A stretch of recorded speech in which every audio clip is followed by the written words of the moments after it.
نلتقي من جديد أيها الأصدقاء بفكرة برمجية سهلة، وهي عملية نسخ. لنفترض أنه لدينا جدول، وهذا الجدول يحتوي على بيانات العمود الأول، العمود الثاني، العمود الثالث. يوجد إمكانية أن ننسخ العمود الأول وننسخ العمود الثاني، فتتراكم في ذاكرة الكمبيوتر الجداول الأربعة أنها منسوخة، وبذلك نحدد مكان معين للنسخ، لنفترض أنه F1، فتلصق جميع البيانات.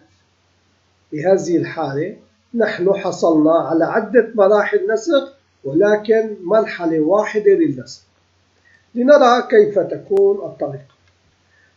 الطريقة موجودة هنا، أننا نستطيع أن ننسخ هذا المجال وننسخ المجال الآخر والآخر، ونلاحظ هنا تراكم الذاكرة،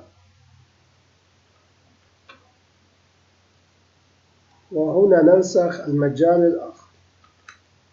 بهذه الحالة أصبح لدينا المجال الأول والمجال الثاني والمجال الثالث. عندما نضع ونطلب Paste All نلاحظ أن البيانات تم نسخها.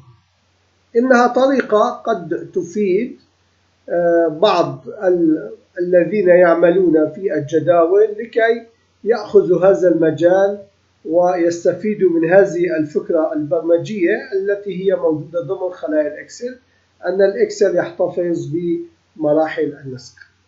شكرا لمتابعتكم. نلتقي غدا إن شاء الله مع فكرة جميلة وجديدة. بأمان الله.